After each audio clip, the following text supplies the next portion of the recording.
లేడీస్లో పీసీఓడి అనేది బాగా కామన్గా మారిపోయింది. పీరియడ్స్ ఇర్రెగ్యులర్గా రావటం, unwanted facial hair, acne, obesity, so ఇలాంటివన్నీ చాలా కామన్గా చూస్తున్నాం. దానికి రీజన్స్ కూడా మనకి తెలుసు. ఒకటి life style changes, so junk food, physical inactivity అనేది మెయిన్ రీజన్స్. కొంతమందిలో ఏంటంటే జెనెటిక్గానే వాళ్ళకి పీసీఓడి ప్రాబ్లం ఉంటుంది. ఇంకొంతమందిలో హార్మోన్ ఇంబ్యాలెన్సెస్ వల్ల పీసీఓడి అనేది డెవలప్ అవుతుంది. ఫర్ ఎగ్జాంపుల్ ప్రొలాక్టిన్ అనే హార్మోన్ కొంతమందిలో ఎక్కువగా ఉండి దానివల్ల పీసీఓడి వస్తుంది. థైరాయిడ్ హార్మోన్ ఇంబ్యాలెన్సెస్ వల్ల పీసీఓడి వస్తుంది.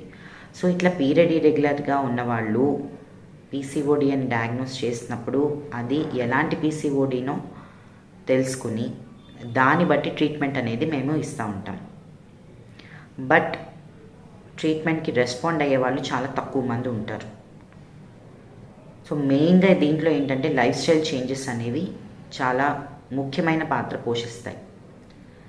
జంక్ ఫుడ్ని అవాయిడ్ చేయటం, రెగ్యులర్ ఎక్సర్సైజ్ చేయటం అనేది పీసీఓడిలో primary mainstay of treatment. తర్వాతే మెడిసిన్స్ అనేవి ఒక్కో స్టేజ్లో ప్రాబ్లమ్ని బట్టి మేము ఇస్తూ ఉంటాం. ఫర్ ఎగ్జాంపుల్ పిల్లల్లో పీరియడ్స్ ఇర్రెగ్యులర్గా వస్తున్నాయి, సో రెగ్యులరైజ్ అవ్వటానికి ఇస్తాము. కన్సీవ్ అవ్వటం లేట్ అవుతుంది, సో ప్రెగ్నెన్సీ రావడానికి ఇస్తాము.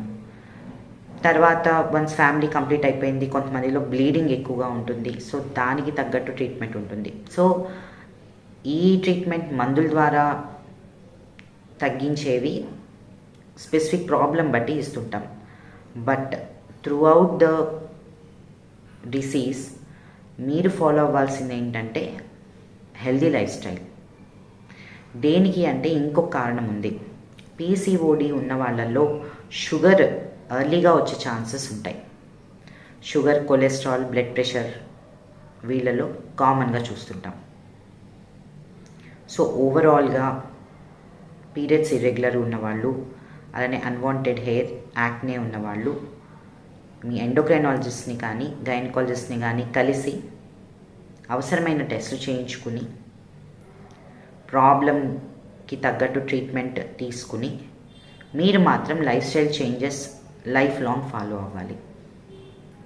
సో దీనివల్ల ఎంతో కొంత మనం పీసీఓడిని కంట్రోల్లో పెట్టగలం.